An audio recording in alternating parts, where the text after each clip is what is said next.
మదమెక్కి ఎంతోమంది సినిమా యాక్టర్ల జీవితాలతో ఆడుకొని ఈరోజు వాళ్ళని డ్రగ్స్ కేసులో ఇరికిచ్చి ఆయన మాత్రం పక్కకు తప్పుకొని ఈరోజు ఎంతో మానసిక వేదనకు గురయ్యి ఒక విధంగా ఈరోజు నాగ చైతన్యకు విడాకులు అవ్వడానికి కారణం కూడా కేటీఆర్ గారే. నేను ఓపెన్గా చెప్తా ఉన్నాను. మీరు ఎంక్వైరీ కొండా సురేఖ దొంగ ఏడుపులు దొంగ మాటలు మాట్లాడుతుంది.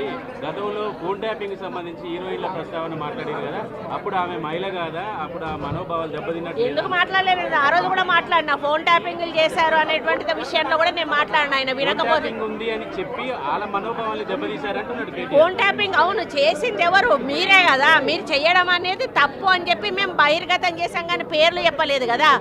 ఈ రోజు నేను చెప్తా ఉన్నా కదా, నాగ చైతన్య సామంత్య విడిపోవడానికి కారణం కేటీఆరే. ఈరోజు చాలామంది హీరోయిన్లు తొందరగా పెళ్లిళ్ళు చేసుకొని సినిమా ఫీల్డ్ నుంచి తప్పుకోవడానికి కారణం కూడా కేటీఆరే.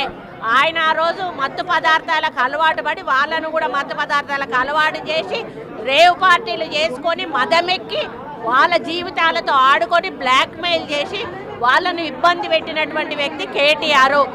అది అందరికీ కూడా తెలుసు, సినిమా ఫీల్డ్లో అందరికీ తెలుసు, అది ఓపెన్ రహస్యము. ఎందుకండి ఎందుకేడు దొంగ మాటలు నా మీద వ్యక్తిగతంగా నా క్యారెక్టర్ అసోసియేషన్ చేసినప్పుడు నేను ఎందుకు దొంగ ఏడుపులు ఏడుస్తాను? నువ్వు ఎవరి మీద వచ్చినప్పుడు ఏడిస్తే ఏదో నాటకం చేసినట్టు నా క్యారెక్టర్ అసాసినేషన్ చేస్తారు, నా మీద అసభ్యకరమైనటువంటి పోస్టులు పెడతారు. సిగ్గు లేకుండా మీ భారతీయ రాష్ట్ర సమితి పైన పేరు ఉంటుంది, అకౌంట్ పేరు, కింద మీ ఫోటోలతోటి కామెంట్లు ఉంటాయి. ఇవన్నీ ఉంటే అట్లీస్ట్ కొంచెమన్నా మనసున్న మనిషిగా హరీష్ రావు గారు ఒక ట్వీట్ చేశాడు, నువ్వు మనిషివేనా? అసలు నువ్వు ఒక తల్లికి పుట్టలేదా? ఒక భార్యను చేసుకోలేదా? ఒక బిడ్డను కనలేదా? నువ్వు మనిషివి కాదా? పశువువా? నువ్వెందుకు రియాక్ట్ అవుతలేవు? మీ భారతీయ నువ్వు ఒక వర్కింగ్ కమిటీ ప్రెసిడెంట్గా నువ్వు రియాక్ట్ కావాల్సిన అవసరం ఉంది.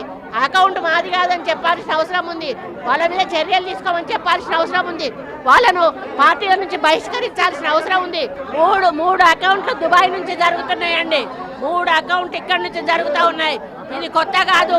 ఆ రోజు నుంచి విజయలక్ష్మిని చేశారు, సీతక్కని చేశారు, ఈరోజు నన్ను చేశారు. అసలు దానికి పద్ధతి పాడు ఉందా అని అడుగుతా ఉన్నాను. మీకు మనుషులకున్న అనుబంధాల గురించి, సంబంధాల గురించి ఏమైనా అవగాహన ఉందా అని చెప్పి అడుగుతా ఉన్నాను. సైబర్ క్రైమ్లో పెట్టామండి, పోలీస్ స్టేషన్లలో కూడా పెడతాము. పిసిసి ప్రెసిడెంట్ గారిని కూడా పెట్టామని కోరాను. అదేవిధంగా మరి వాళ్ళ మీద చర్యలు కూడా తీసుకోమని చెప్పడం జరుగుతూ ఉంది.